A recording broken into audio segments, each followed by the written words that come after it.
special agent in charge. Oh, good for you. You want to walk me through the evidence here, or what? Yeah. Yeah. Okay, that's you. Okay. After the Infinity Saga, Marvel went all out, pumping out movies and shows non-stop. 10 films, 12 TV seasons, and 2 specials in just 3 years. But now, they're easing up. Just a little.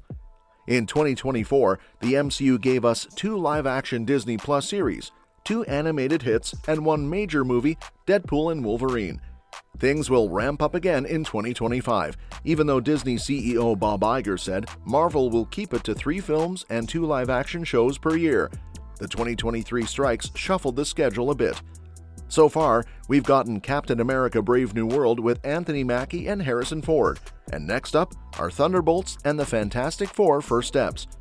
After that, we're looking at Spider-Man 4 and Avengers Doomsday in 2026. Thunderbolts, May 2nd, 2025. Marvel's version of the Suicide Squad, the Thunderbolts, are a group of anti-heroes, or ex-villains depending on how you look at it, who start off doing shady things but eventually try to make amends. The movie is being directed by Jake Schreier, known for Paper Towns and Robot and Frank, with a script by Eric Pearson, who also worked on Black Widow. The lineup includes Sebastian Stan as Bucky Barnes, Florence Pugh as Yelena Belova, David Harbour as Red Guardian, Wyatt Russell as U.S. Agent, Hannah John Kamen as Ghost, Olga Kurylenko as Taskmaster, and Julia Louis-Dreyfus as Valentina Allegra de Fontaine. These characters have appeared in movies and shows like The Falcon and the Winter Soldier, Black Widow, Ant-Man and the Wasp, and Black Panther: Wakanda Forever. Thunderbolts was supposed to hit theaters in late 2024, but the SAG-AFTRA strike delayed filming, pushing the release to 2025.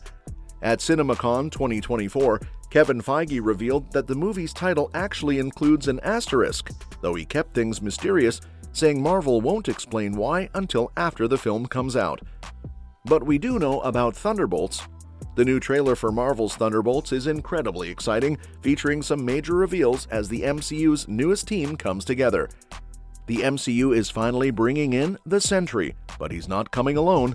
His dark alter ego, the Void, is making its debut too. From the first Thunderbolts trailer, fans assumed Lewis Pullman's Bob was actually Robert Reynolds, aka the Sentry, basically Marvel's take on Superman with the insane power of 1,000,000 exploding suns. While his arrival is exciting, it looks like the real villain of the movie is the Void, the darker side of his abilities and mind. The new trailer shows Sentry as just a dark silhouette, while a massive black shadow engulfs New York, wiping out civilians and taking on the Thunderbolts. In classic Yelena fashion, she hilariously points out that their team mostly consists of people who can punch and shoot, which makes stopping someone as overpowered as Sentry seem impossible. Since the Void was originally defeated by erasing Bob's memories, maybe the Thunderbolts will try a similar approach in the MCU. We also saw that Val's plans in Thunderbolts aren't exactly subtle.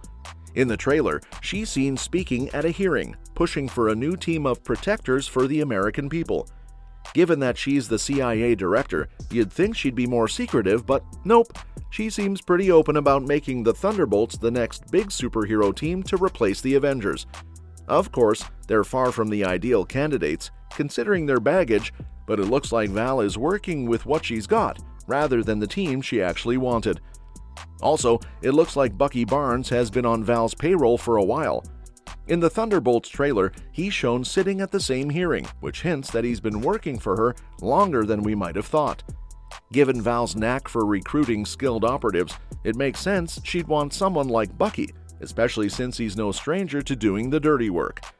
Similar to how she brought in John Walker as U.S. Agent, it wouldn't be surprising if she recruited Bucky as a CIA operative not long after The Falcon and the Winter Soldier. Plus, Bucky isn't just assembling the Thunderbolts, he's forcing them together. In the first Thunderbolts trailer, we see him ambushing a limo carrying Red Guardian, Yelena, Walker, and Ghost. Now, the second trailer makes it clear he was doing it for Val, basically rounding them up to help take down the Sentry. It's pretty funny that this so-called team didn't exactly come together willingly. They were thrown into it and had no choice but to work together for the greater good. Also, we might see Thunderbolts Mountain. The trailer opens with a wide shot of a mountain in the desert, topped with some kind of facility. This is likely the same place where the Thunderbolts and Bob first meet, as seen in the first trailer. It could be a prison designed to contain the Sentry/Void, but it might also be a nod to Thunderbolts Mountain from the comics, which served as the original team's headquarters. Either way, the new footage makes it clear that Val has already secured a pretty impressive base for the team. And speaking of the team, it's not looking good for Taskmaster. So far, she's only been spotted in one scene from what seems like the movie's opening act at the mysterious facility. That doesn't bode well for her survival. The fact that she's missing from all the major group shots, especially during what looks like the big showdown with the Void, suggests she might not make it past the first act. We also saw the fate of Avengers Tower officially confirmed. The second Thunderbolts trailer leaves no doubt. Avengers Tower has been remodeled and is now under Val's control. While the first trailer already hinted at this, the new footage shows a wide shot of New York, revealing the old Avengers Tower covered in scaffolding with dark new structures being added. This finally settles the long-running mystery of who bought the tower from Tony Stark nearly 8 years ago. What's even more interesting is the potential connection to the Sentry's watchtower from the comics, a dark, towering structure built on top of Stark Tower that served as his home and even contained the Void at one point. If the MCU follows this route, calling it the Watchtower would be a fitting and exciting twist. Speaking of names, Thunderbolts might not be the final name. Alexei Shostakov is the only one who actually likes the team's name, which makes sense since he's always wanted to be seen as a real hero, just like Captain America. But the rest of the squad? Not so much. That could explain the asterisk in the movie title. Maybe the name isn't fully official yet. While they'll probably stick with Thunderbolts in the end, even if it's begrudgingly, there's also a chance they'll settle on a better name by the time the movie wraps up. Lastly, Red Guardian is all in on the idea of the Thunderbolts becoming real heroes. At the end of the new Thunderbolts trailer, he's seen trying to rally the team, proving he's not just comic relief, he's the heart of the group. He seems to be the one holding them together, both during the movie and maybe even after, assuming they all make it through the Sentry. Out of everyone, he's the most hopeful that they can truly become heroes despite their pasts. It'll be exciting to see if they actually grow into a legit team of MCU heroes, or if things completely fall apart. The Fantastic Four First Steps, July 25th, 2025. When Disney took over 20th Century Fox now, Marvel fans knew it was only a matter of time before the X-Men and Fantastic Four, two classic franchises that had been outside the MCU, finally became part of it. Matt Shakman, who directed WandaVision, is set to helm the film. He stepped in after Spider-Man director John Watts, who was originally announced by Kevin Feige in December 2020, left the project in April 2022, saying he needed a break from superhero movies. Back in November 2023, word got out that Marvel was looking at Pedro Pascal for the role of Reed Richards, aka Mr. Fantastic. 4 months later, the studio made it official, revealing the full cast: Pascal as Reed, Vanessa Kirby as Sue Storm aka Invisible Woman, Joseph Quinn as Johnny Storm aka Human Torch, and Eben Moss-Bachrach as Ben Grimm aka Thing. Julia Garner, known for Ozark, is set to play Shala Bal, a Silver Surfer variant, while Ralph Ineson takes on the role of Galactus, the film's big bad. John Malkovich, Paul Walter Hauser, and Natasha Lyonne will also be in the mix. There is also a mini-trailer. This trailer actually cleared up something I'd been wondering about. I try to avoid rumors, but I did hear that the movie was set in the 60s, and I kept thinking, how would that work? How would no one remember them? Turns out it's not actually the 60s, it's a futuristic world in a mid-century aesthetic. There's even an AI robot cooking. The trailer starts in a 4:3 aspect ratio, which had me wondering if the whole movie would be like that. But nope, it shifts into widescreen once Sue Storm starts giving a tour of the Baxter Building, and then things really kick into gear. Since this is just a teaser, it keeps things pretty vague, but it does a great job introducing the characters and showing off that cool retro-futuristic vibe. Family is the big theme here. Sue Storm even says in the trailer, whatever life throws at us, we'll face it together as a family. During the presentation, the cast came out, and Vanessa Kirby talked about how they all instantly clicked. They genuinely felt like a family. We also got a quick look at their powers: Sue Storm throwing up a shield, Johnny Storm taking flight. I won't lie, when I first heard Pedro Pascal was cast as Reed Richards, I was like, wait, really? Wouldn't have guessed it, but I'm open to seeing how he pulls it off. Overall, the cast looks solid, but I gotta say, Ben Grimm's voice is throwing me off. I'm used to him having that classic gruff New Yorker sound, like if a tough guy from Brooklyn turned into a rock. But here, he kinda just sounds like Cousin from The Bear. It's weird. The trailer gives us a glimpse of that signature Fantastic Four heart. Some classic F4 staples are here, Ben Grimm turning into a rock man and dealing with feelings about it. Sure, he's joking around with his robot buddy while cooking, but that doesn't mean he's not low-key miserable. It looks like they're indeed skipping the usual origin story. The Fantastic Four are already established, and will probably catch bits of their backstory on an old-school TV set. That unmistakable helmet. Galactus shows up, looming over the Statue of Liberty. One thing missing? Silver Surfer. For those who don't know, Silver Surfer in this movie won't be Norrin Radd, but Shala Bal instead. And honestly, I get why some fans aren't thrilled. People love these characters for a reason. Silver Surfer fans want Norrin Radd, just like Doctor Doom fans want Victor Von Doom, not some alternate version. Same reason the reaction to Robert Downey Jr. as Doom was mixed. Fans want the OG, not Iron Doom. At the end of the day, it's a creative choice. Galactus' head looked awesome. Also, that music. Was it from the actual movie? It had that mid-century heroic vibe, and I really hope it's the official score because it was a great fit. Honestly, I've been pretty skeptical about this Fantastic Four movie. Let's be real, the franchise doesn't have the best track record. Wasn't a fan of the 2000s movie either, and I'm still waiting for a solid live-action Doctor Doom, which is why I went off earlier. That said, even though the whole multiverse thing feels played out, it actually helps this movie stand on its own. Yeah, it'll probably connect to the bigger MCU with a post-credit scene or something, but I like that this Fantastic Four can just be its own thing. As for Robert Downey Jr. as Doctor Doom, I'm not even going to try and figure out how that's going to play out. For now, I'm just happy that Galactus actually looks like Galactus and not some giant cloud. That alone is a win.